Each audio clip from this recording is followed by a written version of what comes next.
hidup rejana backup wala kurang ini hanya dalam Yesus.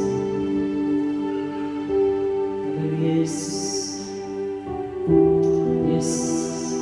Terima kasih Bapak, mengucap syukur atas kasih karunia-Mu, atas berkat, atas kasih damai sejahtera yang Kau limpahkan pada kehidupan kami. Terpujilah Engkau Bapa, mengucap syukur bukan karena kuat gagah kami, bukan karena kehebatan kami, semuanya karena kasih kemurahan Tuhan dalam hidup kami.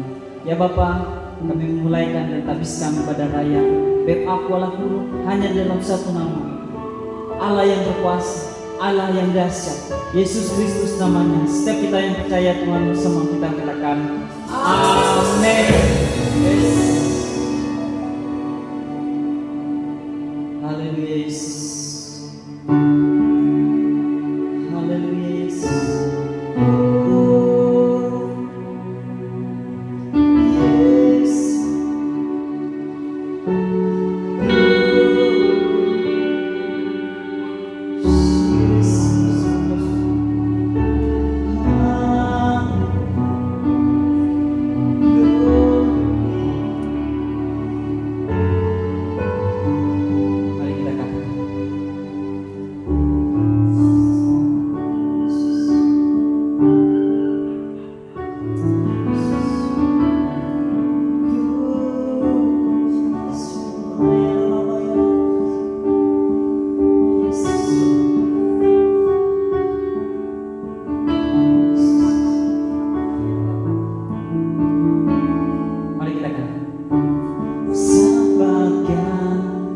Yang dapat pisahkanku dari kasih-Mu,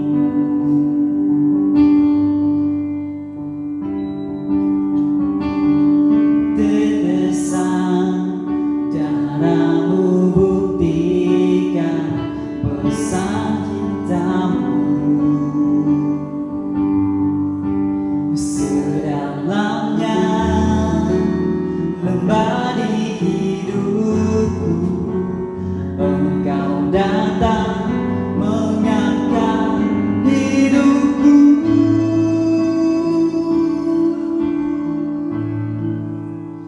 Biarlah cinta di hatiku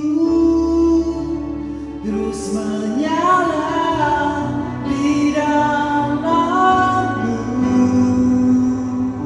takkan pernah mampu ku jauh dari-Mu. Engkau alasanku hidup. Setiap musim di hidupku, Engkau ada bersamaku, memberi kekuatan, memberi pengharapan. Engkau segalanya bagiku.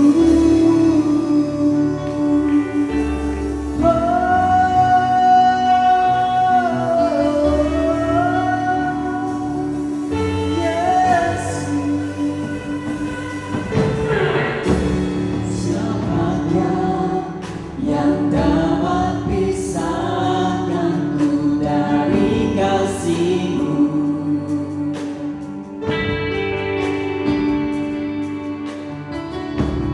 Tetesan darah-Mu buktikan pesan cinta-Mu.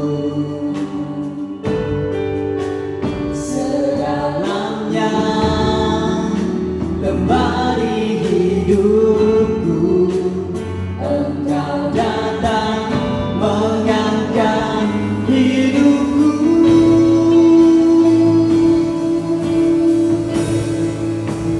Biarlah cinta di hatiku terus menyala di dalamku, takkan pernah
jauh darimu, Engkau alasanku hidup. Sedang musik di hidupku, Engkau ada bersamaku, memberi kekuatan, memberi pengharapan. Engkau segalanya bagiku.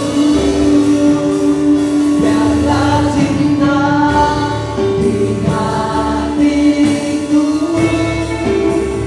terus menyala di dalamku. Takkan pernah aku jauh darimu, Engkau alasanku hidup.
Yesus pemenang, nama Yesus jawaban. Berlari sampai akhir, sudah didikan Bapa, sudah ajarkan Bapa. Roh Kudus tanpa kasih sayang.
melimpah saat penuai yang besar. Anggur baru bercurah, anggur baru bercurah, musim baru telah tiba, sukacita melimpah saat penuai yang besar. Anggur baru bercurah, anggur baru bercurah, melimpah dengan saatnya bersorak, kesembuhan datang dan luka berkata kepulan, kelindahan datang, saatnya bersorak, kesembuhan datang dan luka berkata kepulan.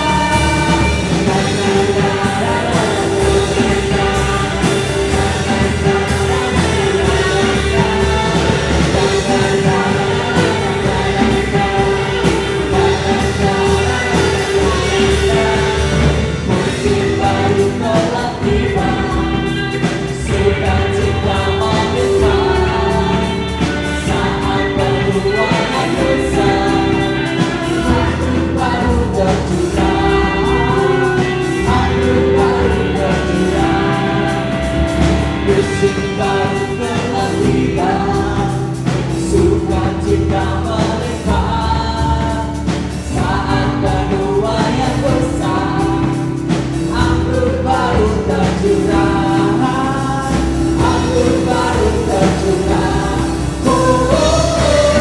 melimpah datang,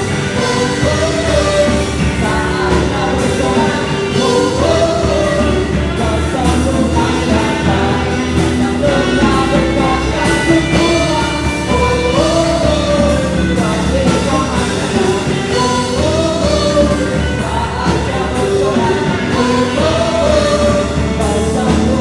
datang, yang lemah berkata kepulan,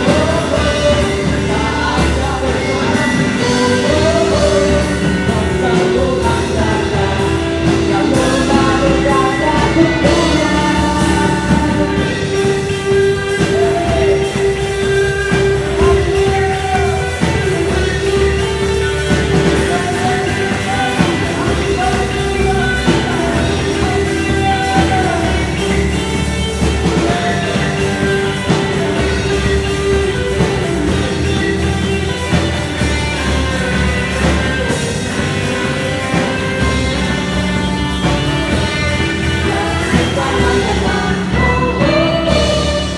saatnya bersorak, kesembuhan datang, yang lemah berkata kepulan, melimpah datang, saatnya bersorak, kesembuhan datang, yang lemah berkata saatnya bersorak, kesembuhan datang, yang lemah berkata kepulan, kelimpahan datang, saatnya bersorak, kesembuhan datang, yang lemah berkata kepulan, kelimpahan datang,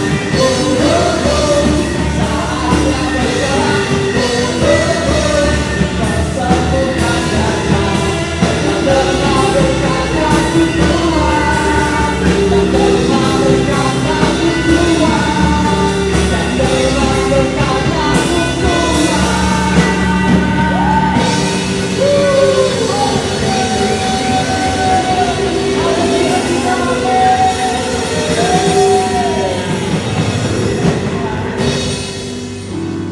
dipersilakan untuk duduk kembali.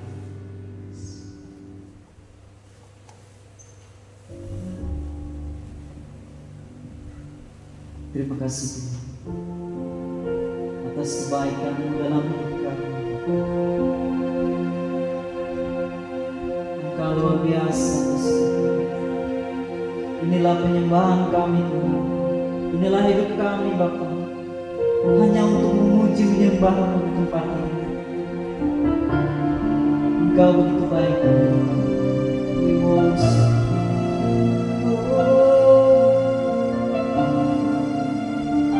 Yes.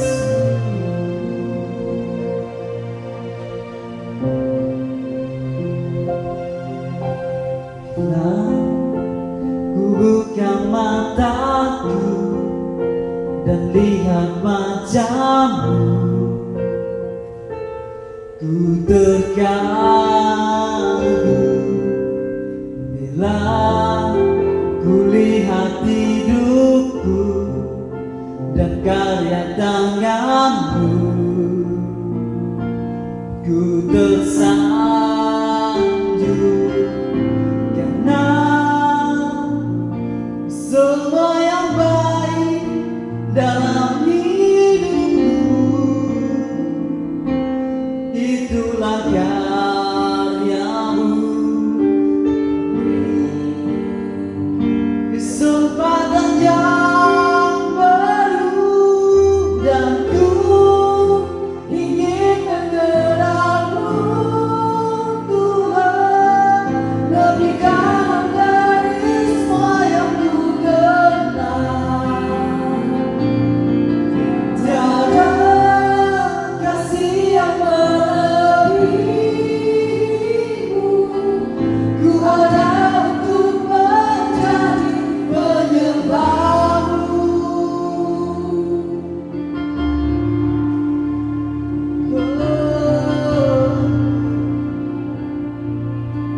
Yes. Bila ku buka mataku dan lihat wajah-Mu, ku tersanjung bila ku lihat hidupku dan karya tangan-Mu, ku tersanjung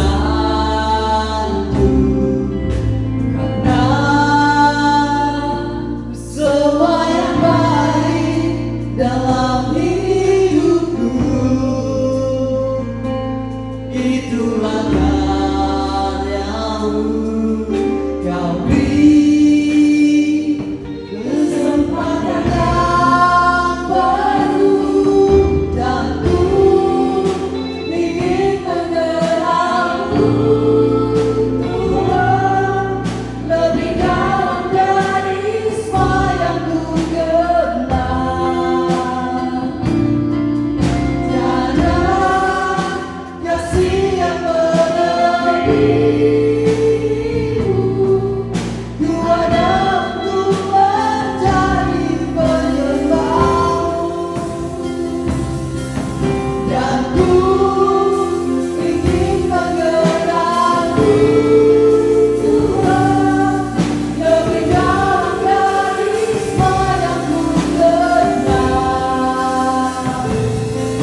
takkan henti.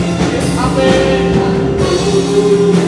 Ini firman-Mu Tuhan, lebih dalam dari sepanjang dunia. Haleluya. Dan kasih yang melebihimu, Ku ada untuk menjadi penerang. Ada untuk menjadi penerang. Amin, amin. Ku ada untuk menjadi penerang. Haleluya. Amin, amin, amin. Amin,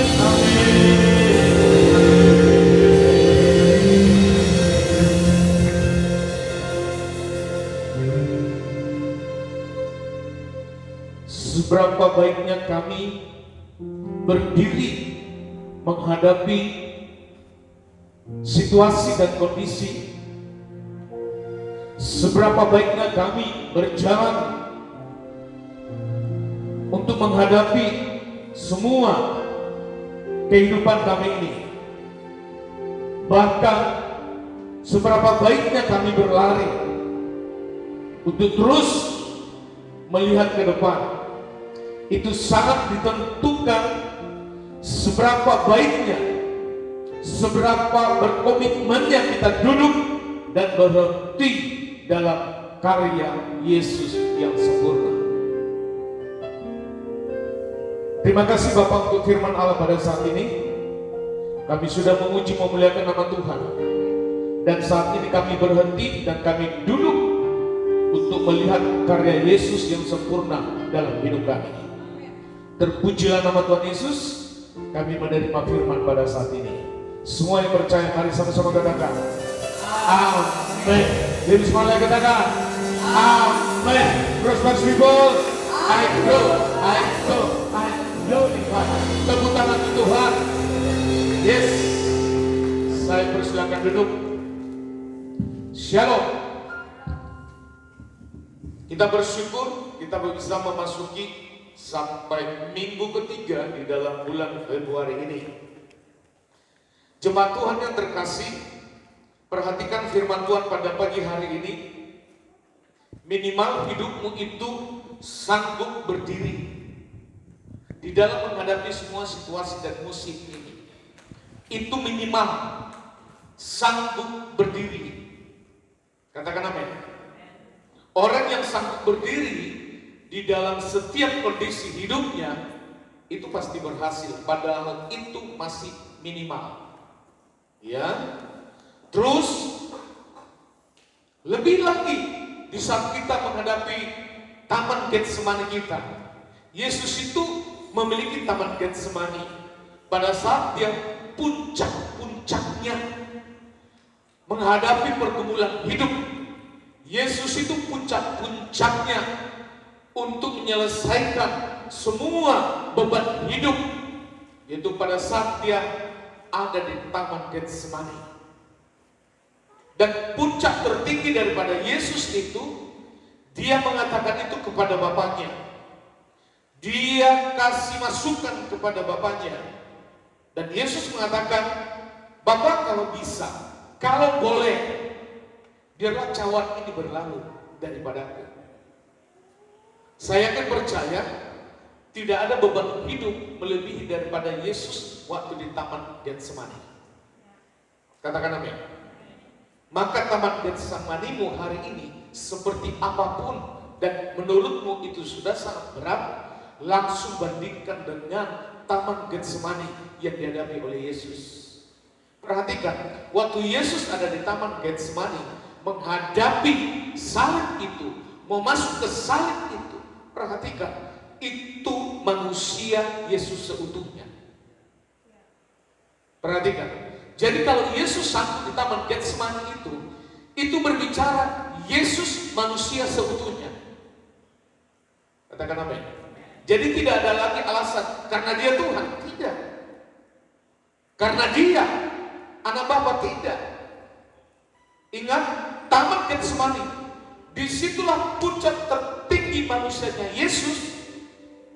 Pada saat dia harus melepas, pada saat dia harus mengambil sebuah keputusan, apakah ada cara yang lain untuk menyelamatkan manusia selain salib?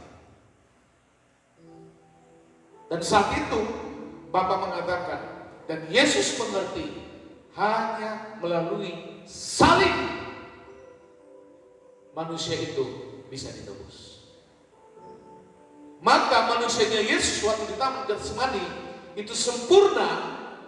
Maka kita juga semua, perhatikan tadi, sekalipun kita memiliki Taman Getsemani, manusiamu tadi yang lemah, perhatikan, ada Roh Kudus di dalam hidupmu. Dan kalau kita kuat sampai hari ini, minimal berdiri, itu ditentukan seberapa komitmennya engkau duduk di hadapan Tuhan. Ya, pada saat engkau melihat semua situasi ini, tidak hanya berdiri lagi, tetapi justru tetap berjalan. Berdiri itu tetap ada, aktif. Berjalan itu juga berbicara tentang aktif. Artinya apa? Waktu engkau sudah berdiri, engkau juga pasti sanggup untuk berjalan menghadapi terus kehidupan ini. Amin.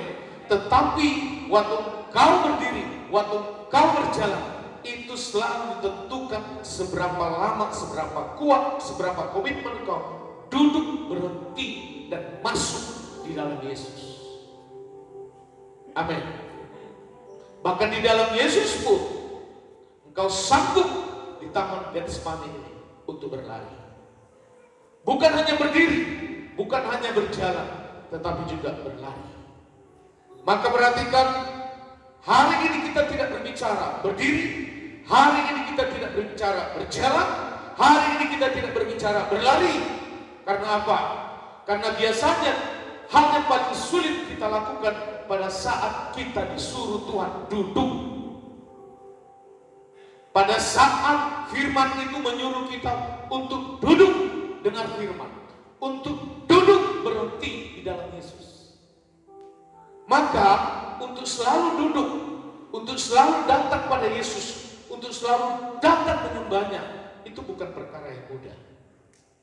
Perhatikan, itu justru perkara yang paling sulit yang kita hadapi. Bukan masalah berlarinya lagi, bukan masalah berdirinya lagi, bukan masalah berjalannya lagi, tetapi kebanyakan kita gagal. Itu tidak sanggup duduk menerima firman. Kita sering sekali tidak sanggup seperti yang dilakukan oleh Maria. Kita sering sekali kepuasan bagi kita pada saat kita melakukan seperti Marta, sibuk terus, sibuk terus, sibuk terus. Padahal Yesus sudah menegur itu, Marta, karena kalau kita sibuk, tidak mungkin engkau berhenti, tidak mungkin engkau duduk manis untuk menerima firman. Maka perhatikan sekali lagi untuk kita semua yang hadir pada saat ini, bahwa kesulitan, hal yang paling sulit kita hadapi waktu kita duduk di hadapan Tuhan. Aman? Amin? Jadi waktu kita sanggup duduk di hadapan Tuhan, waktu kita sanggup terus ada di dalam ibadahmu, waktu kita sanggup terus merenungkan firman, justru disitulah kekuatan waktu kau berdiri, waktu kau berjalan, waktu kau berlari. Katakan amin. Maka firman Allah pada siang hari ini, segala sesuatu, kita baca 1 Petrus 4 ayat 7. Ya, 1 Petrus 4 ayat 7. Yuk kita baca bersama-sama. 1 dan 3. Kesudahan segala sesuatu sudah dekat. Karena itu, kuasailah dirimu dan jadilah tenang supaya kamu dapat berdoa. Perhatikan, waktu tenang itu bukan hal yang mudah. Waktu kau sujud berdoa itu bukan berbicara hal yang mudah. Apalagi kau lagi ada permasalahan, kebanyakan kita itu kalau ada masalah ingin secepatnya selesai, ingin secepatnya tuntas, ingin secepatnya berlalu. Cara Tuhan itu tidak pernah sama dengan cara kita. Justru melalui musimmu yang tidak menguntungkan dirimu, justru di situ kesempatan supaya engkau duduk manis di hadapan Tuhan. Amin. Dan disitulah nanti kita dapat membuktikan dengan duduk manis di hadapan Tuhan, semua perkaramu juga selesai. Dan biar Tuhan yang bekerja. Maka kesudahan segala sesuatu. Manusia nanti juga berbicara segala sesuatu akan berhenti. Kuasa, otoritas, jabatan, segala sesuatu itu ada berhenti. Jadi kalau kita berbicara saat ini, segala sesuatu itu berbicara waktu ada berhenti. Semua berakhir. Semua tidak ada yang dibawa. Semua berakhir. Segala sesuatu. Segala sesuatu di sini juga berbicara apa? Bumi ini juga nanti akan berakhir. Bumi dengan segala isinya ini akan berakhir. Bumi dengan segala fasilitas, bahkan juga dengan semua masalah kekayaan di bumi ini akan berhenti. Bahkan semua aktivitas kehidupan yang tidak bisa kita lihat dengan mata jasmani, hanya dengan sebuah alat yang canggih, semua makhluk hidup yang di bawah tanah ini yang kita tidak bisa lihat dengan mata jasmani, itu juga akan berhenti. Amin. Di bumi ini pun nanti pujian penyembahan ada waktunya berhenti. Halo? Karena bagian kita nanti di sorga akan yang melanjutkan itu. Firman Tuhan pun nanti ada saatnya berhenti. Ingat, orang kaya yang suka masuk kerajaan sorga kan? Semua fasilitas dia dapat. Bahkan hidupnya hampir sempurna, kata firman. Yesus hanya mengatakan, kalau begitu jual hartamu. Dan orang kaya itu tadi sedih hatinya. Padahal dia hampir sempurna melakukan semua hukum Taurat. Yesus hanya mengatakan, ikutlah aku, jual hartamu. Dan akhirnya orang kaya itu pun tidak mau ikut Yesus. Dan waktu dia mati, ada pertemuan di Alkitab mengatakan bahwa dia bisa melihat Lazarus, dia bisa melihat di sorga, dan dia memohon supaya Lazarus turun lagi ke bumi untuk menceritakan, untuk menyampaikan firman Allah kepada saudara kaya ini. Dan kata firman, tidak ada hubungan lagi. Nanti semua segala sesuatu akan berhenti. Amin. Mau hari ini Bapak dan Ibu menjadi pedagang, suatu saat berhenti. Saya di tempat ini sebagai pengkhotbah, suatu saat akan berhenti. Segala sesuatu itu berbicara apa? Segala aktivitas yang ada di bumi ini, segala akan berhenti. Maka perhatikan, segala sesuatu sudah dekat, dikatakan di situ. Artinya itu berbicara waktu yang tidak lama lagi. Ya. Sedangkan satu sisi yang lain, orang sudah mendengar firman, orang sudah percaya pada firman, orang sudah hidup dalam kasih karunia. Tapi kebanyakan hari ini juga dia keluar lagi dari kasih karunia itu. Maka hidupnya keluar masuk, keluar masuk, keluar masuk. Itu pun suatu saat akan berhenti. Kalau Tuhan sudah memagarimu di dalam kasih karunia, kau harus selalu tinggal di dalam lingkaran kasih karunia. Katakan amin. Katakan amin. Maka kalau segala sesuatu sudah dekat, maka kata firman, kuasailah dirimu. Kuasailah dirimu. Kalau taman Getsemanimu itu, masalahmu itu orang lain membuat padamu, kuasai dirimu. Ya. Supaya apa? Pada saat engkau menguasai diri, itu yang membuat engkau bisa tenang. Itu yang membuat waktu engkau makan tenang. Itu yang membuat engkau waktu tidur juga bisa tenang, langsung tidur nyenyak tanpa minum obat. Langsung tenang. Maka untuk menghadapi semua semua taman Getsemani tadi. Waktu Yesus dia melihat hanya dengan kematian yang disaliblah itu satu-satunya jalan untuk menyelamatkan manusia. Dan dia pun mengambil tempat hati supaya tenang. Waktu hatinya tenang, perhatikan, maka Yesus sanggup berdoa. Amin. Tapi waktu Yesus turun dari taman Getsemani, ada lagi yang buat masalah. Siapa orang-orang dekatnya? Siapa murid-muridnya? Tuhan menyuruh, Yesus menyuruh, kau berjaga-jaga.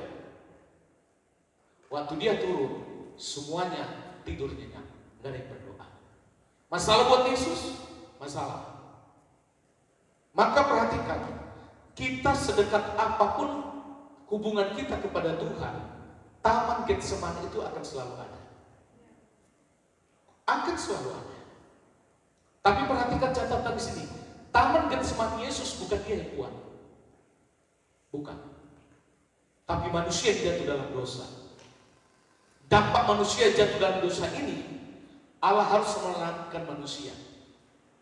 Maka dengan manusia tadi sudah berikan kesempatan, sudah terlalu panjang waktunya diberikan kesempatan, dan satu-satunya hati melalui salib. Dan salib itu adalah puncak taman Getsemani-nya Yesus. Maka perhatikan, setiap kita punya taman Getsemani. Tetapi sebagai catatan, jangan sampai taman Getsemani itu engkau yang membuatnya sendiri. Kalau kau sendiri yang membuatnya, firman Tuhan menyuruh kau bertobat, kau bertobat, kau bertobat. Tapi kalau taman Getsemanimu itu orang lain yang membuat, perhatikan, Tuhanlah pembela hidup. Katakan amin. Maka dikatakan lagi di situ, karena itu kuasailah dirimu dan jadilah tenang. Maka waktu kita tenang, pikiranmu pun akan tenang. Waktu kau tenang, maka akal budimu pun akan menjadi terus terjaga-jaga. Waktu kau tenang, kau tidak akan mungkin goyah, maka kau tetap bisa berdiri. Waktu kau tenang dikatakan di situ, maka pikiranmu pun melihat ke depan itu akan terus makin mantap, mantap, mantap. Amin. Maka hati, pikiran, dan tindakan itu harus selaras. Segala sesuatu. Untuk zaman sekarang ini, ada satu hal lagi yang perlu kita jaga. Selain hati, selain pikiran, selain batin kita, ternyata ada satu bagian tubuh yang dipakai iblis dan sangat ampuh untuk menjatuhkan seseorang, untuk memfitnah orang, bahkan juga untuk membunuh karakter seseorang. Yaitu apa? Selain kau menjaga hatimu, selain kau menjaga pikiranmu, selain kau menjaga tindakanmu, ternyata sekarang kau juga harus menjaga jari-jarimu. Perhatikan, kau harus menjaga jari-jarimu. Semua punya jari-jari. Goyang dulu, biar saya lihat dulu. Goyang dulu jari-jarinya sampai ke atas. Nah, Bapak dan Ibu tahu sekarang paling jahat apa? Jari-jari.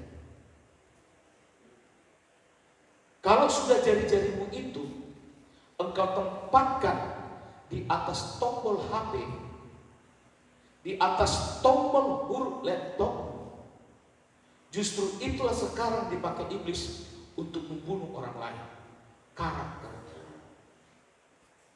Maka jemaat BFA, semua kita punya media sosial masing-masing.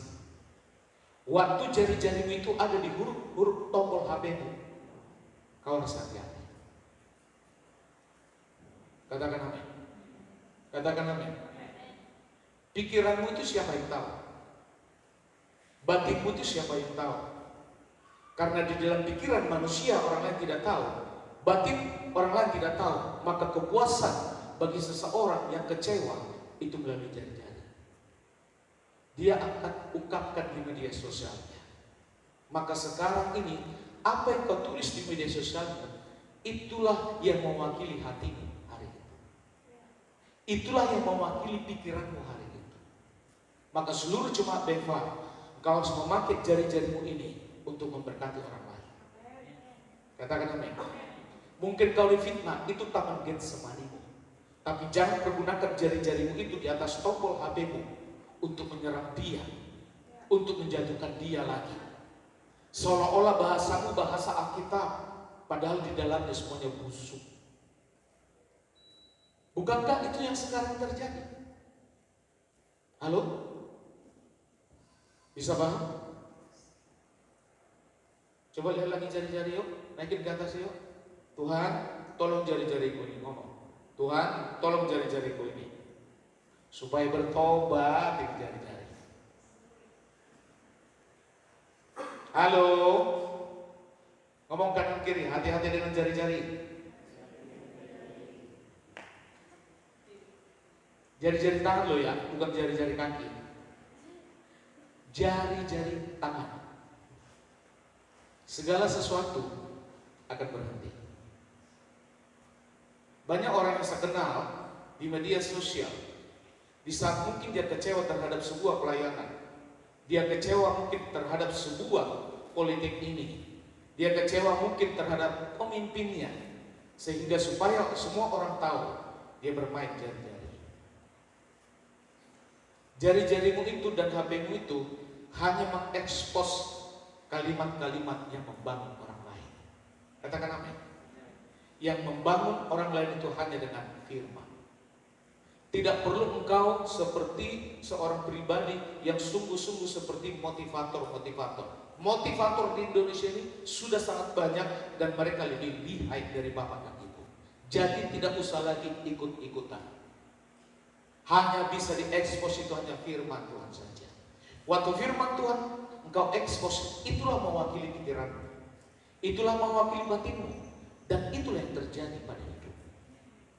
Tapi kalau kau memakai di media itu melalui jari-jarimu, sakit hatimu di dalam media itu, bahkan engkau membunuh karakter orang dalam media itu, perhatikan, maka hal yang sama juga engkau akan terima ke depan.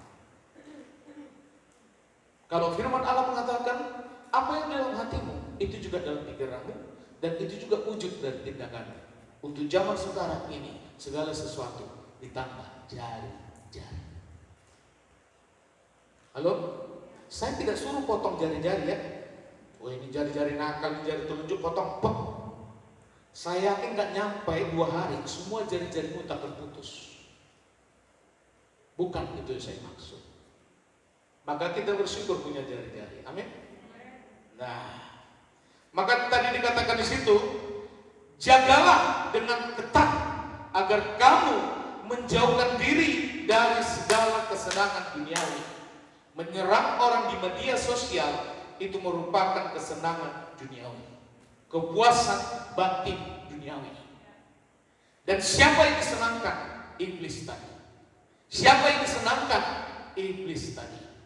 Dan siapa yang disenangkan? Mungkin kalau ada orang lain yang kasusnya sama, dia juga senang. Tapi dasar itu semua tidak akan pernah membuat dirimu semakin dekat dengan Tuhan.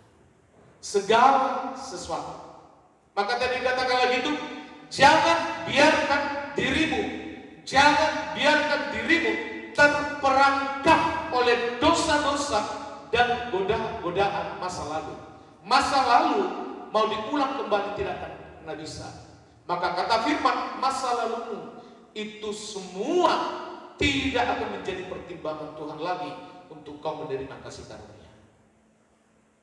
Siapa yang memiliki masa lalu yang sempurna, yang tidak pernah salah? Semua masa lalumu dan masa lalu saya itu tidak ada yang sempurna.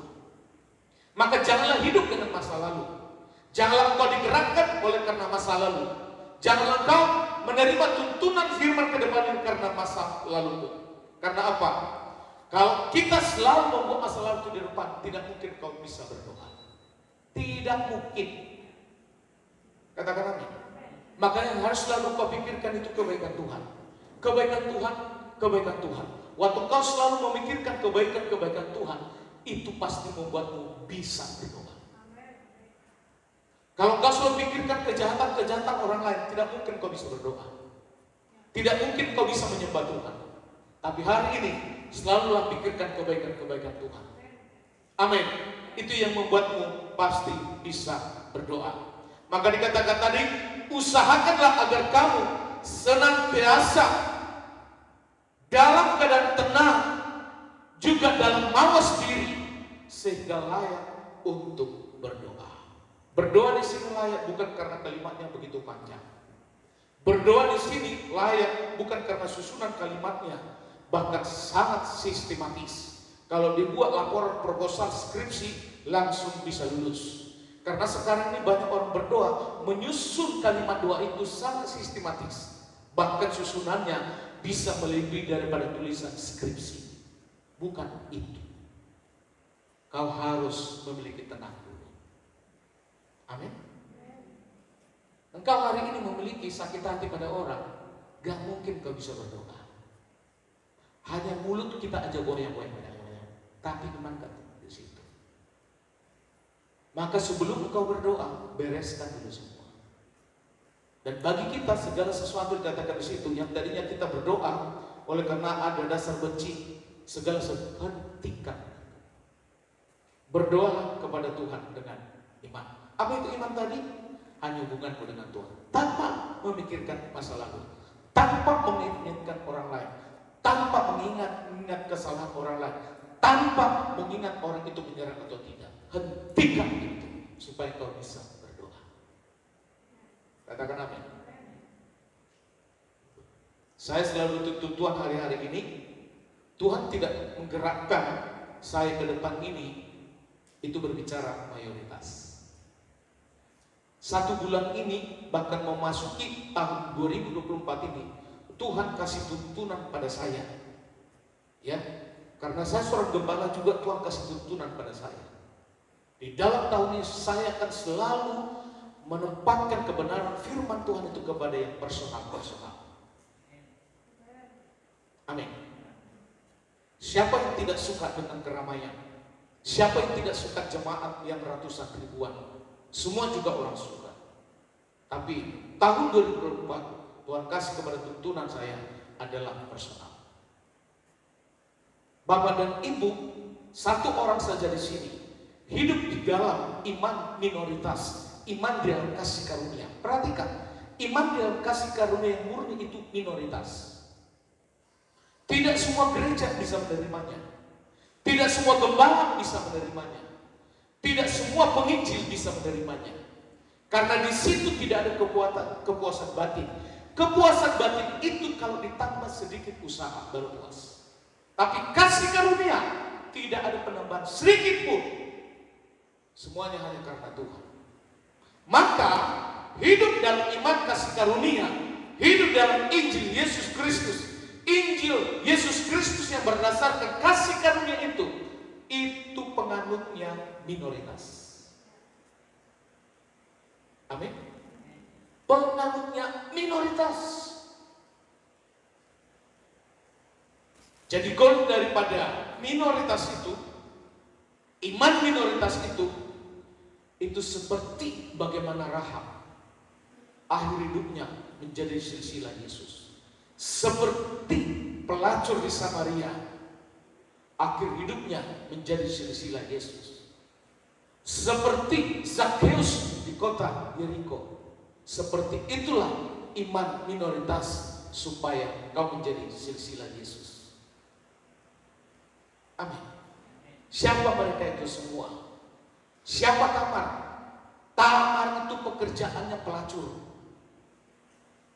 Dan Tuhan pakai dia sebagai gambaran orang Israel pada saat mereka menyembah berhala-berhala. Maka orang Yahudi Israel itu juga disebut pelacur. Dan Tamar pun mau menerima status itu karena memang itu pekerjaannya. Tapi dengan jalan, dengan ending hidupnya, dia meninggalkan semua latar belakang tadi. Halo. Amin. Maka perhatikan, tahun 2024 ini, Shalom. Kasih karunia Tuhan memberikan kepadamu tetap damai. Walaupun dalam kondisi semua yang dengar firman Tuhan minoritas. Katakan amin. Bapak dan Ibu jauh lebih berharga di hadapan Tuhan karena sudah menjadi minoritas. Siapa Zakheus sehingga Yesus datang khusus kepada yang minoritas itu? Siapa anak kecil di bukit waktu Yesus meminta roti? Yesus memakai anak kecil. Maka perhatikan sekali lagi, jangan tergiur, jangan mau mengikuti gaya zaman sekarang. Kalau endingnya engkau menjadi iman yang mayoritas, harus yang minoritas. Sekali lagi saya tidak berbicara minoritas itu dari segi agama, dari segi bangsa, dari segi suku.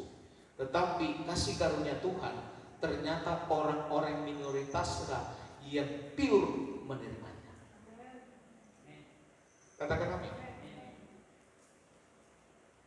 Walaupun kita bisa berbicara di sini, tapi waktu saya tadi berdiri, semua di depan itu kendaraan kita mobil kok. Ternyata minoritas itu tidak mempengaruhi berkat Tuhan berlimpah. Katakan amin. Katakan amin. Jangan seperti yang sudah saya dengar beberapa hari ini, banyak orang sekarang ini sudah mau berjalan di jalan raya dengan sendiri karena kalah. Ya, karena kalah. Hati-hati. Kalau ada mau mendaftar 5 tahun ke depan dalam posisi itu, kalau itu jemaat Tuhan, harus saya tanya sungguh-sungguh. Kalau nggak siap, nggak usah. Pak, doakan Pak. Ya, saya doakan. Om di mata saya sendiri pun bisa melihat semua peristiwa itu. Halo? Semua keputusan ada dalam masing-masing. Amin ya? Maka dikatakan seringlah berdoa. Kalau kesudahan segala sesuatu itu menimpa yang kita tidak sangka-sangka, selalu berdoa. Akhir zaman kita itu cuma 2. Akhir zaman bumi ini berakhir, tapi akhir zaman kita personal juga ada. Waktu engkau menghembuskan nafas yang terakhir. Amin. Nonton film apa yang lucu-lucu kemarin? Agak lain. Sudah yang nonton? Itu film Indonesia. Nah, yang saya ambil salah satu di situ ada anggota dewan. Karena dia punya willing, karena dia sudah punya duit, maka istrinya datang ke acara pasar, ke apa kalau istilahnya, pasar malam. Jadi di film itu ada pasar malam, dan salah satu permainan di situ adalah rumah hantu. Dan yang banyak ditayangkan pada saat itu tentang kondisi rumah hantu. Saya dengan ibu semua ketawa terus sampai bibir dan atas ini itu bergerak-gerak semua. Untung nggak pakai gigi palsu. Kalau pakai gigi palsu jangan-jangan giginya juga lepas. Karena lucu sekali. Nah, anggota dewan ini dia pun punya will dan ketemu di pasar malam itu. Tiba-tiba istrinya datang melihat. Maka mereka tidak ada jalan keluar kecuali masuk ke rumah hantu. Nah, rumah hantu itu peminatnya itu sedikit sekali. Nah, waktu masuk ternyata anggota dewan ini dia punya penyakit jantung. Waktu dia untuk menghindari istrinya itu, dia masuklah ke rumah hantu ini. Maka semua pegawai yang ada di rumah hantu senang. Mereka sukacita. Padahal di permainan yang lain itu banyak yang ikut, hanya di rumah hantu yang tidak ada. Dan akhirnya apa yang terjadi? Waktu dia beli tiket tiba-tiba obat jantungnya itu bukan mati, jatuh. Dan dia pun masuk ke rumah hantu tersebut. Nah, setelah masuk ke rumah hantu itu, namanya rumah hantu kan? Ditakut-takuti. Setelah dia ditakut-takuti, maka anggota dewan ini kambuh jantungnya dan mati di rumah hantu. Maka karyawan ini juga bingung mau seperti apa. Akhirnya anggota dewan ini mati dan dikubur di rumah hantu. Mulai saat itulah maka terjadilah rumah hantu ini jadi ramai. Maksud saya, berjaga-jaga. Apapun posisimu, tetap berjaga-jaga. Apapun ya keadaan, tetap berjaga-jaga. Apapun pekerjaan, tetap berjaga-jaga. Jadi semua pekerjaan itu, kalau kita takut akan Tuhan, sebenarnya semua posisi itu pasti memberkati kita. Tapi kalau kita, sekali lagi, kalau hidup kita tidak di dalam kasih karunia Tuhan, maka sering sekali dengan keadaan dunia ini justru membuat kita semakin terlena, tidak berjaga-jaga. Maka hidup kita mulai hari ini harus berjaga-jaga. Katakan amin. Artinya dikatakan firman Tuhan tadi di situ, ya, kata firman Tuhan tadi di situ, seringlah berdoa. Supaya apa? Mana tahu, kita tidak tahu kapan masalah akhir hidup menimpa kita. Tapi tujuan daripada firman, pada saat engkau berdoa ternyata menimpa hidupmu, yaitu kematian tadi, itu sangat indah di hadapan Tuhan. Katakan amin. Katakan amin. Maka seringlah berdoa. Ngomong kanan kiri, sering berdoa. Di mobil juga bisa berdoa kok. Di tempat kerja bisa berdoa kok. Jangan sampai makan bakso di Kuala Kurung tidak berdoa. Tetap berdoa. Amin. Jangan karena melihat, waduh, ramai sekali. Dah, gak usah berdoa. Langsung sikat. Tetap berdoa. Karena banyak orang waktu makan bakso, baksonya itu lengket di kerongkongan, bisa mati. Halo? Tetaplah berdoa. Harus rajin berdoa. Rajin berdoa di sini bukan berarti kau dalam kamarmu 3-4 jam. Tidak. Kalau kau kuat silahkan. Tapi waktu kau keluar rumah, dalam nama Tuhan Yesus berkati perjalananmu, itu sudah berdoa. Waktu kau dalam kendaraan, Tuhan lindungi kami semua, itu sudah berdoa. Katakan amin. Waktu mana tahu kau lagi mancing ikan, dalam nama Tuhan Yesus ikan dapat, kau sudah berdoa. Bukan ikan dapat ternyata buaya yang dapat, nggak apa-apa. Halo? Maka kita membaca lagi Amsal 16 ayat 4. Yuk 1, 2, 3. Tuhan membuat segala sesuatu untuk tujuannya masing-masing. Bahkan orang fasik dibuatnya untuk hari malapetaka. Perhatikan Amsal 16 ayat 4 ini. Segala sesuatu yang dibuat Tuhan tidak ada tujuannya. Bahkan orang-orang jahat pun itu untuk penghukuman. Perhatikan, kenapa ada surga? Kenapa ada neraka? Itu pasti penghuni surga ada, tetapi itu juga pasti penghuni neraka ada.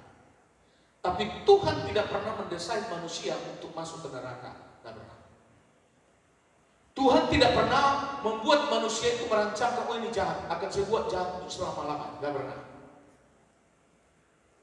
Perhatikan di situ. Maka Tuhan yang kita punya tidak pernah merencanakan seseorang menjadi jahat. Katakan amin. Kita setuju dulu di sini. Tuhan itu tidak pernah merencanakan seseorang menjadi jahat. Yang kedua, kalau kita membahas firman Tuhan Amsal 16 ayat 4 ini, manusia itu punya free will. Dia punya kehendak bebas. Amin. Saya sudah berbicara berkali-kali waktu Adam dan Hawa ada di Taman Eden, di situ ada pohon pengetahuan yang baik dan yang tidak baik. Kenapa ada di situ? Kenapa gak buang, Tuhan buang saja? Tapi kenapa ada di situ? Karena itu sudah satu paket dengan free will-nya manusia. Jadi waktu ada pohon di taman itu sudah satu paket dengan adanya free will manusia, kehendak bebas manusia. Maka keluarlah perintah, jangan kau makan. Disentuh aja tidak boleh, apalagi dimakan. Itu sudah satu paket dengan free will-nya manusia, kehendak bebas. Jadi kalau endingnya ada memakan buah itu bukan Tuhan yang merencanakan. Bukan Tuhan yang merencanakan. Tapi free will-nya itu tadi yang diserahkan kepada perkataan setan. Seharusnya free will-nya Adam itu, dia harus menyerahkan perkataan itu. Dia harus percaya terhadap perkataan siapa yang membuat pohon itu. Tapi penawaran dari iblis itu membuat dia sangat tertarik. Maka perhatikan, banyak orang jatuh dalam kehidupan ini karena ada tawaran yang sangat tertarik. Kalau tawaran itu tidak terlalu tertarik, biasanya dia pasti kuat. Tapi kalau tertarik, itu biasanya sering manusia dijatuh. Apa perkataan iblis pada saat itu? Betul kau dilarang. Kenapa dilarang? Supaya kau tidak sama dengan Allah. Itu kalimat yang tertarik loh, yang sangat menarik. Maka Adam itu memakan. Tuhan itu menginginkan semua menjadi orang benar. Katakan amin. Katakan amin. Maka orang benar tadi itu tempatnya ada di surga. Apa itu orang benar? Orang benar itu kalau dia sudah menerima Tuhan Yesus sebagai Tuhan Juru Selamat, itu orang benar. Kalau terlalu banyak rumusnya orang benar, ada 1, 2, 3, kita semua tidak akan bisa memenuhi syarat tadi. Maka syarat satu-satunya kita menjadi orang benar, waktu engkau percaya menerima Dia, Yesus Kristus sebagai Tuhan dan Juru Selamat. Itu orang benar. Maka kalau seseorang itu akhirnya masuk dalam penghukuman, atau masuk dalam kebinasaan, atau masuk dalam neraka, maka seseorang itu tidak pernah mau menerima Juru Selamat. Amin. Maka Yesus yang ada padamu itu tidak terlepas dari taman Getsemani yang akan kau hadapi. Tapi Yesus yang sama itu juga akan mengakhiri seluruh hidup kita. Maka selalulah di dalam Yesus. Keluaran 9 ayat 16. Yuk, Keluaran 9 ayat 16. Yuk kita baca 1 dan 3. Akan tetapi itulah sebabnya aku membiarkan engkau hidup, yakni supaya memperlihatkan kepadamu kekuatanku dan supaya namaku dimasyhurkan di seluruh bumi. Kita bisa melihat zamannya Musa, dan yang paling saat itu taman Getsemani orang Israel waktu mereka menjadi budak di Mesir. Nah perhatikan, Mesir, orang Yahudi bisa masuk, orang Israel bisa masuk ke Mesir. Itu dia awali waktu Yusuf menjadi orang kedua di Mesir. Maka seluruh keluarganya, sesaudara kandungnya, orang tuanya, sampai keponakan ada lebih kurang masuk ke Mesir 70. Dan Yusuf menempatkan itu di tanah Goshen, tanah yang terbaik dari seluruh tanah yang ada di Mesir. Dan Firaun pada saat itu adalah Firaun yang mengasihi Yusuf, maka Firaun itu menempatkan orang Israel di tanah Goshen. Berjalannya waktu, orang Israel pertumbuhannya secara jumlah itu lebih cepat dibanding dengan orang Mesir. Maka pada zamannya Musa, orang Mesir, orang Israel itu jumlahnya jauh lebih banyak daripada orang Mesir. Itu yang membuat Firaun saat itu, bukan lagi Firaun zamannya Yusuf, tapi Firaun yang lain lagi. Itu yang membuat Firaun itu memulai sesuatu pikiran yang jahat terhadap bangsa Israel. Maka kita perhatikan di situ, kenapa kalau kita melihat Musa begitu mudahnya sebenarnya membunuh Firaun. Musa sebenarnya begitu mudahnya untuk menghancurkan Mesir. Tapi kenapa semua proses itu harus berjalan dan Musa harus menghadapi taman Getsemani-nya sendiri? Nah, waktu Musa ada di dalam itu, Maka perhatikan, ada 10 tulah yang Musa lakukan, tetapi orang Mesir juga ada 9 tulah yang sanggup mereka lakukan. Waktu Musa membiarkan tulah yang pertama, ternyata dukun-dukun orang Mesir juga sanggup melakukan. Waktu Musa melakukan tulah yang lain, buatnya di istana itu misalnya kodok, ternyata orang-orang Mesir, orang pintar juga sanggup melakukan. Waktu Musa membuat lalat ikan begitu banyak di Mesir, ternyata juga dukun-dukun di Mesir sanggup melakukan. Waktu Musa membuat tulah, pada saat itu bisa dikatakan darah di sepanjang aliran sungai di Mesir, orang dukun-dukun Mesir juga sanggup melakukan. Tapi yang terakhir, yaitu tentang darah. Tulah ke-10 dukun-dukun Mesir tidak bisa lakukan.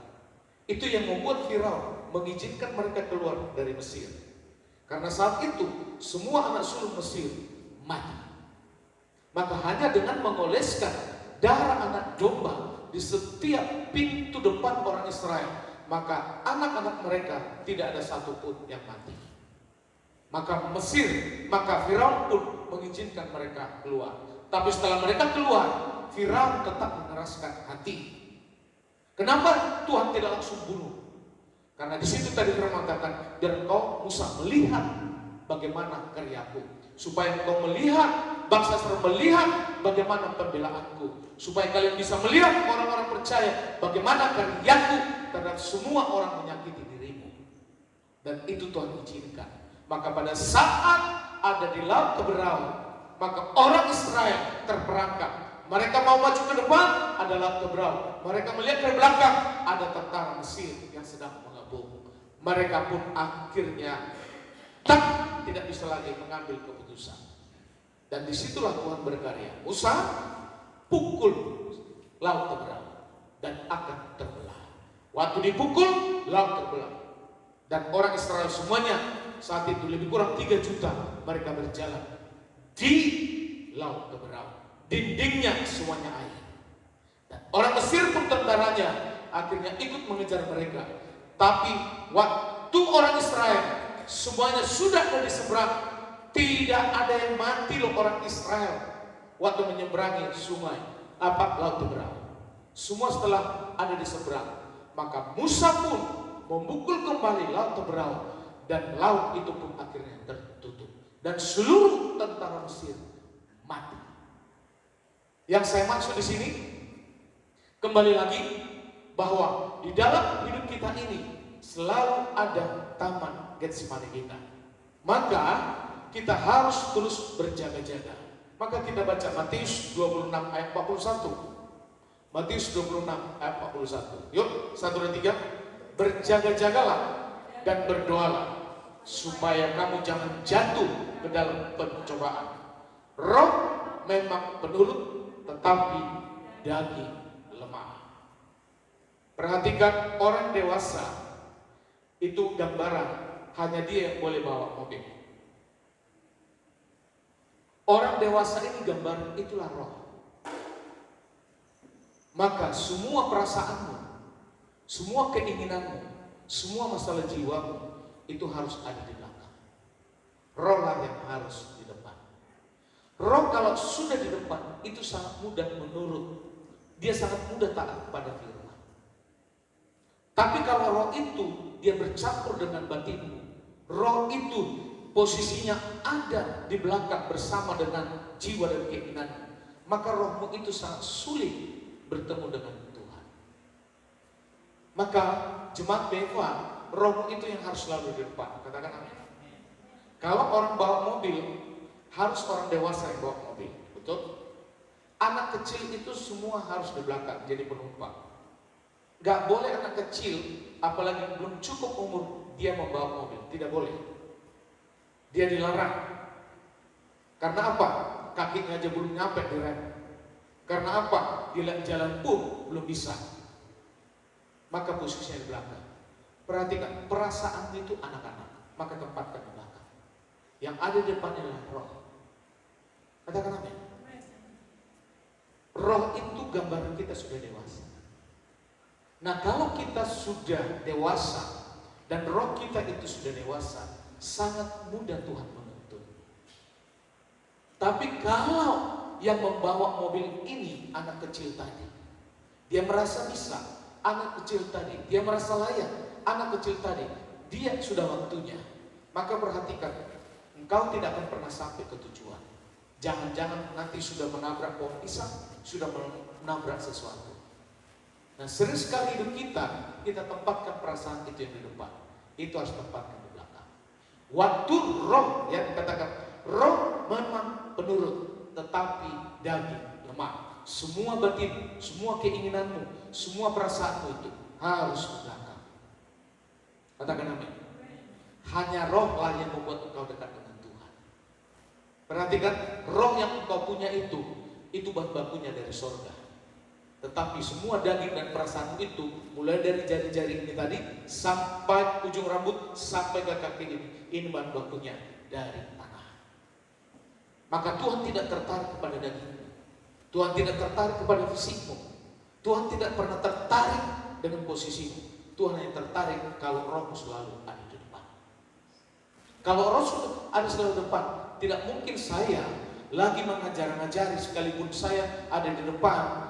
Misalnya saya penumpang, Pak Philip sebagai supir di samping saya tidak perlu lagi mengajari Pak Philip, masukin gigi 1, keluarkan gigi 2, tidak perlu. Pak Philip sudah tahu itu. Tapi kalau anak kecil, sulit untuk. Nah, kita faktor usia sudah ada 40-50 tahun, tapi ternyata hidup batin kita itu sering sekali menjadi anak kecil. Itu yang membuat kita sulit untuk bertumbuh. Amin. Semuanya tetap maju. Katakan amin. Manusia itu boleh gagal untuk memberikan dukungan padamu, tetapi Allah tidak pernah gagal. Katakan amin. Dia akan selalu mendukungmu. Nah, ketika kita datang berharap kepada Allah Bapa dengan segala pergumulan kita, maka Ia mempunyai rencana terindah dalam hidup kita untuk selalu memberikan jalan keluar kepada kita. Inilah yang Yesus sudah alami. Waktu dia mentok di Taman Getsemani, Bapaknya memberikan solusi. Hadapi salib. Maka Yesus pun maju, dan itu solusi padanya. Dan Yesus pun waktu ada di salib itu, menjalani itu, dia pun tenang. Dia pun tenang karena dia tahu goal hidupnya adalah untuk keselamatan, memberi keselamatan kepada kita manusia yang berdosa ini. Maka persekutuan dengan Bapa, ketaatan kita penuh kepada kehendaknya. Yesus sungguh mengerti isi hati dan kehendak Bapaknya secara pasti. Jadi Yesus saat itu secara manusia, dia sangat memahami apa menjadi kehendak Bapaknya. Kehendak Bapaknya apa? Cawan itu harus dihadapi, gak boleh berlalu. Katakan amin. Maka sekali lagi, apapun Taman Getsemani hari ini, kalau kau dan saya membuat perbandingan itu dengan Taman Getsemani Yesus, kita tidak ada bandingannya. Bahkan Taman Getsemani kita itu masih kecil sekali. Nah, teruslah hidup dalam kasih karunia Tuhan. Yesus sungguh mendapatkan penghiburan dan kekuatan sehingga dapat menang atas pergumulan dan siap menghadapi jalan salib dengan mati. Saat engkau berdiri, waktu kau berjalan, waktu kau berlari, itu ditentukan seberapa kuat engkau duduk di dalam Tuhan. Kalau itu ditentukan seberapa komitmenmu selalu istirahat di dalam Tuhan. Maka jika kita selalu gagal di dalam Taman Getsemani kita tidak akan pernah menjadi instrumen rencana Allah bagi dunia ini. Taman Getsemani kita itu kita hadapi dan pasti pemenang. Waktu kita hadapi itu bersama dengan Tuhan, maka Tuhan akan selalu memakai kita sebagai instrumen rencana Allah bagi dunia ini. Katakan amin. Engkau nanti akan banyak orang nanti datang padamu untuk konseling, untuk minta pendapat, untuk minta nasihat. Itulah kalau dipakai Tuhan sebagai instrumennya Allah untuk melihat segala sesuatunya itu bagi keuntungan dunia ini. Katakan amin. Mari kita semua tetap tumbuh bersama-sama. Ya, Gembala punya taman Getsemani, keluarga Gembala punya taman Getsemani, seluruh jemaat juga punya taman Getsemani. Tapi kalau Yesus secara utuh manusia dia berhasil, kita juga pasti berhasil. Kenapa? Karena Yesus sudah ada pada. Katakan amin. Haleluya. Kita semua bangkit berdiri. Amin Tuhan. Terima kasih Yesus. Haleluya. Ya Yesus, ya Tuhan. Oh,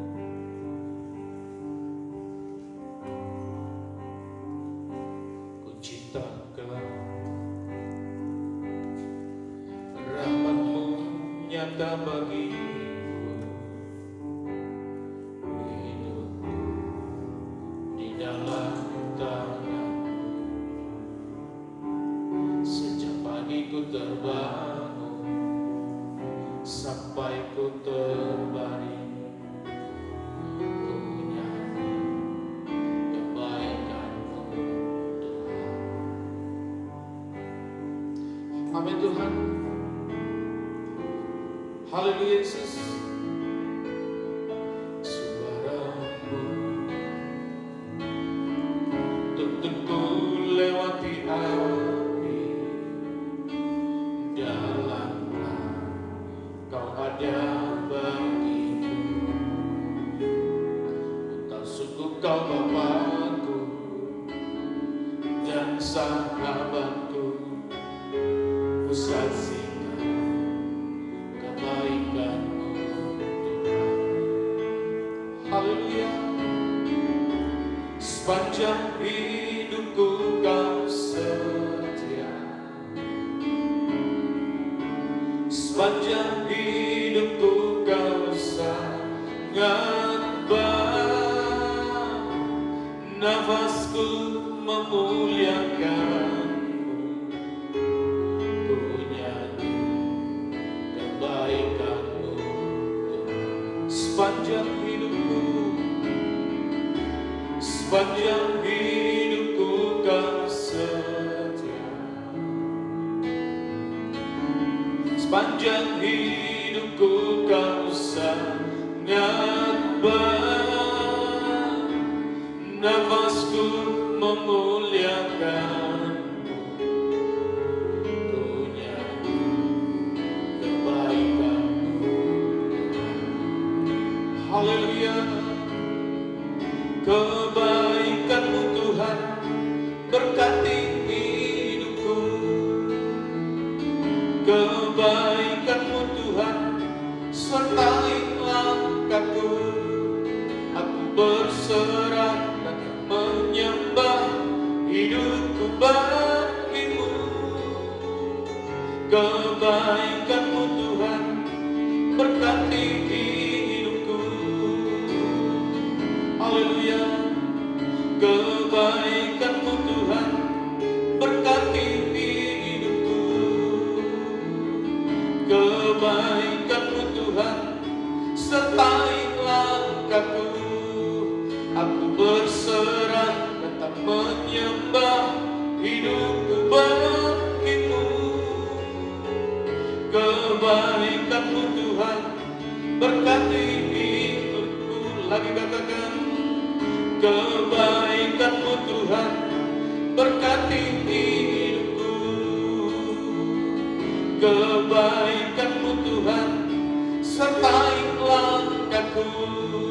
Aku berserah dan menyembah, hidupku bagi-Mu. Kebaikan-Mu Tuhan berkati hidupku. Sama-sama. Sepanjang hidupku Kau setia,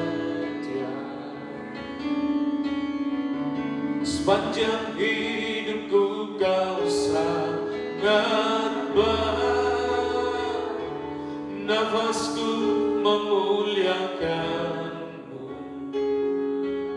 nyanyi kebaikanmu Tuhan. Lagi katakan sepanjang hidupku kau setia. Yes. Sepanjang hidupku kau sangat baik, nafasku memuliakanmu, nyanyi kebaikanmu Tuhan. Mari semua angkat roti lebih tinggi dari atas kepala kita.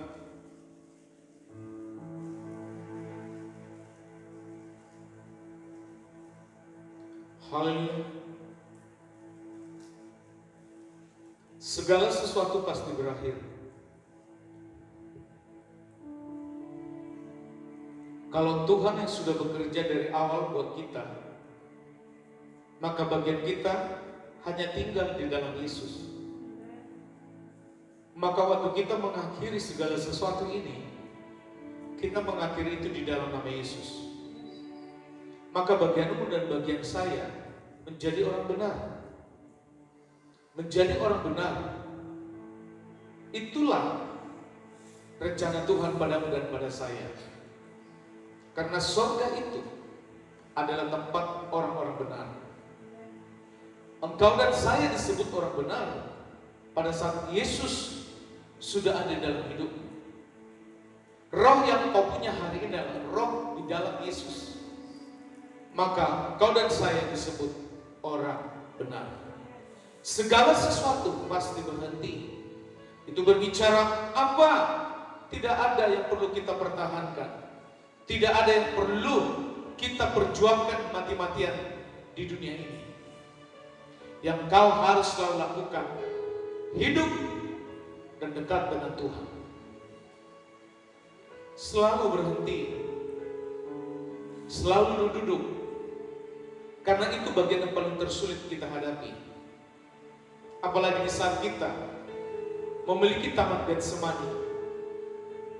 Yesus, dia meninggalkan semua murid-muridnya supaya dia tinggal sendiri dengan Bapaknya di taman Getsemani. Maka yang terbaik pada saat kau menghadapi taman Getsemani, kau datang personal kepada Tuhan. Maka di taman Getsemani itu Tuhan akan memberikan padamu solusi, jalan keluar. Dan yang pasti waktu kau keluar dari taman Getsemani itu, Tuhan sudah menaruh padamu shalom, damainya Tuhan padamu. Tidak ada yang bisa mengalahkan damainya Tuhan. Tidak ada yang bisa mampu menerobos damai kasih karunia dari Tuhan. Dan itu sudah menjadi bagian kita. Maka tidak perlu takut taman Getsemani yang ada di depan ini, selama kita ada di dalam Yesus. Percaya saja, kalau ada orang lain justru membuat taman Getsemani di depan ini pada hidupmu, pada rumah tanggamu, pada pekerjaanmu, pada usahamu, pada pelayananmu, pada anak-anakmu, percaya Tuhan pengendali hidup. Kau akan selalu dijaga, kau akan selalu dilindungi, kau akan selalu dilingkari. Sampai nanti taman Getsemani itu akan berakhir. Itu bagian dan bagian saya akan terus pemenang, bahkan lebih dari pemenang. Lebih daripada pemenang, itu hanya kuasa Tuhan yang bisa berikan. Itu hanya shalomnya Tuhan yang bisa berikan. Maka jangan cari di tempat yang lain. Kau hari ini punya masalah, jangan pernah keluar dari gereja. Jangan pernah keluar dari ibadah. Jangan pernah membuat sesuatu hal-hal kau paling benar di luar sana. Kembali. Seperti anak terhilang. Bapa di sorga tidak mengorek-ngorek anak yang terhilang. Tidak juga menyudutkan anak si bungsu. Tidak juga membangga-banggakan anak si sulung. Maka kebanggaan Tuhan pada saat bukan pada si sulung, bukan pada si bungsu, tetapi pada saat si bungsu kembali ke rumah kasih karunia. Yang Tuhan tunggu-tunggu dari kita semua itu bukan berbicara A, B, dan C, tetapi yang selalu Tuhan tunggu kembali ke rumah kasih karunia, kembali ke iman yang minoritas ini. Maka engkau akan dipakai Tuhan hebat dan luar biasa. Mari semua angkat roti lebih tinggi dari atas kepala kita. Tubuh Kristus terpecah-pecah, terbagi-bagi supaya kita bisa memakannya. Dan tubuh Kristus ini engkau sudah dapat, engkau memperolehnya. Karena tidak semua orang bisa mendapatkan tubuh Kristus. Maka Bapak dan Ibu adalah spesial di hadapan Tuhan menjadi iman minoritas hari ini, di mana kasih karunia akan selalu melingkupimu. Ini terbukti bahwa tubuh Kristus hari ini kau makan, maka sesuatu yang terbaik, yang sempurna turun padamu. Apabila Bapak yang percaya, kau memakannya di dalam nama Tuhan Yesus.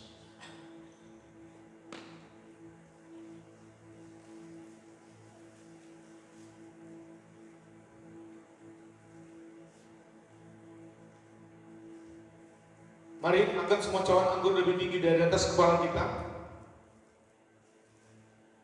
Tulang ke-10 itu berbicara darah. Tidak ada yang bisa mengalahkan darah Yesus. Bahkan sesulit apapun, darah Yesus dapat menyelesaikan. Hanya dengan darah Yesuslah keselamatan itu ada buat kita. Maka tidak ada lagi persembahan. Persembahan yang sempurna itu sudah darah Yesus sendiri. Dan hari ini kau bersatu dengan darah Yesus. Hidupmu dan hidup saya sudah sempurna karena darah Yesus ada di dalam kita. Kau dan saya menjadi generasi-generasi, silsilah-silsilah Yesus Kristus. Terima berkat Tuhan yang sempurna ini. Bila Bapak yang percaya pada darah Yesus, kau meminumnya di dalam nama Tuhan Yesus.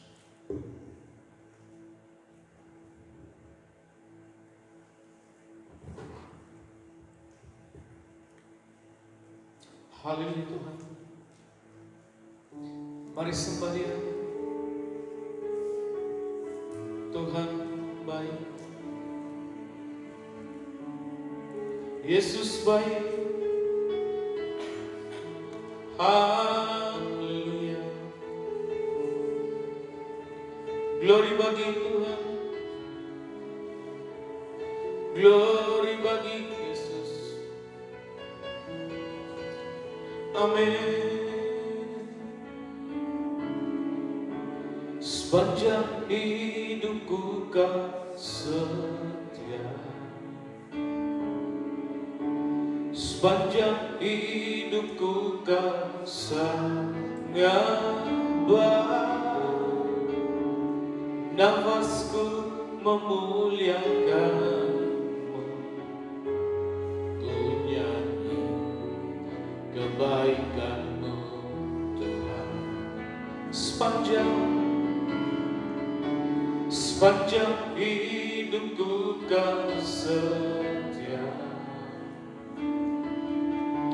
Sepanjang hidupku kau sangat baik. Nafasku memuliakanmu, ku nyanyi kebaikanmu Tuhan. Lagi katakan sepanjang hidupku. Sepanjang hidupku kau setia. Amin Tuhan. Sepanjang hidupku kau sangat baik. Nafasku memuliakanmu, ku nyanyi kebaikanmu. Sekali lagi katakan haleluya. Hidupku kau setia. Sepanjang hidupku kau sangat baik, nafasku memuliakanmu, ku nyanyi kebaikan. Sekali lagi katakan, sepanjang hidupku, sepanjang hidupku kau setia. Yes Tuhan. Sepanjang hidupku kau sangat baik, nafasku memuliakanmu, ku nyanyi kebaikanmu, ku nyanyi kebaikanmu. Haleluya, ku nyanyi kebaikanmu.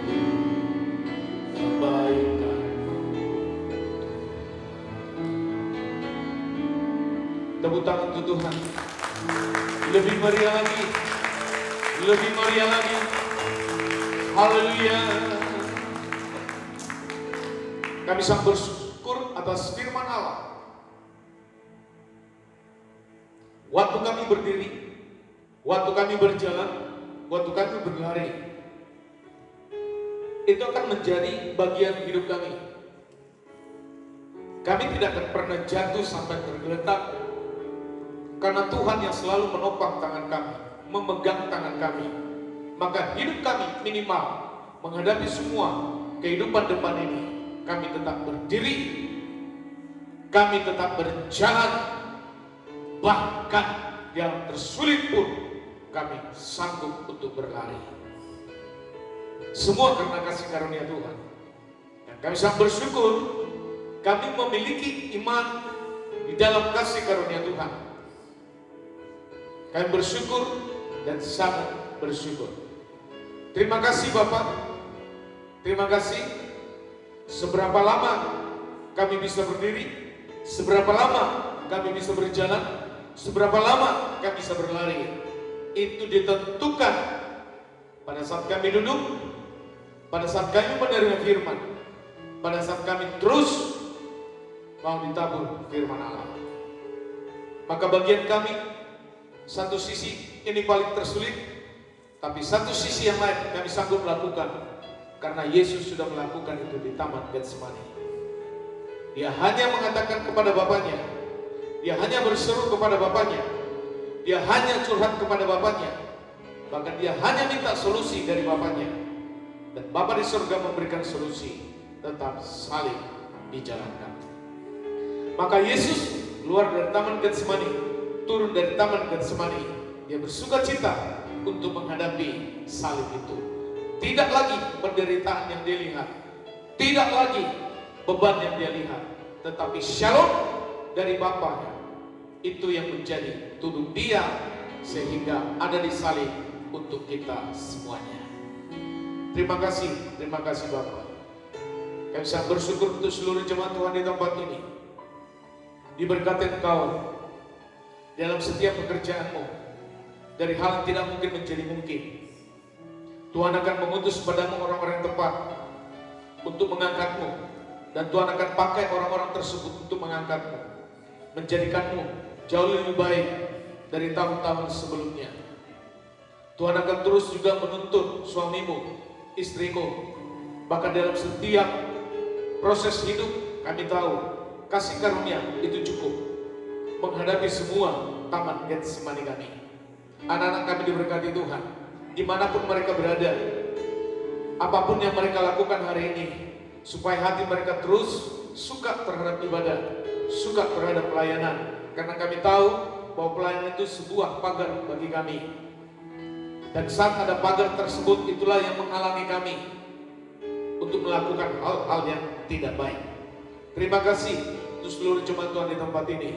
Anak-anak yang masih sekolah, engkau terus dituntun Tuhan. Kau memiliki pendidikan, bahkan nilai akademis, bahkan intelektual, intelijensi.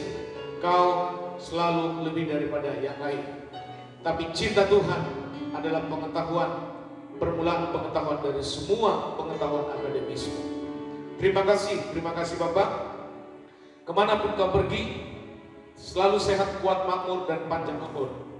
Bahkan kasih karunia Tuhan terus berlimpah-limpah di dalammu. Terima kasih Bapak. Gereja kami ini terus juga dalam kasih karunia Tuhan. Gereja kami ini akan terus maju, tidak hanya berdiri, tidak hanya berjalan, tapi berlari, karena Tuhan yang menyanggupkan itu semuanya. Terpujilah nama Tuhan Yesus Kristus yang terbaik, yang sempurna hari ini untuk selama-lamanya. Terima kasih Bapak. Hari ini juga kami menabur buat pelayanan kami di gereja ini. Bahkan semua taburan Bapak dan Ibu, Tuhan membalasmu berlipat kali ganda. Tuhan akan terus membuat lumbung-lumbungmu tidak pernah kosong, tetapi akan terus berlimpah, akan terus berlimpah, akan terus berlimpah. Terima kasih Bapak di surga. Apapun yang kau tabur hari ini, Tuhan membalasmu berlipat kali ganda. Mari semua angkat tangan di hadapan Tuhan dan terimalah berkat Tuhan. Tuhan memberkati engkau dan melindungi engkau. Tuhan menyinari engkau dengan wajah-Nya dan memberi engkau kasih karunia. Tuhan menghadapkan wajah-Nya kepadamu dan memberi engkau damai sejahtera. Kasih dari Allah Bapa di surga yang berlimpah-limpah, cinta kasih dari Yesus Kristus, dan pimpinan dari Roh Kudus yang memimpinmu hari ini sampai Maranatha Tuhan Yesus datang kedua kalinya.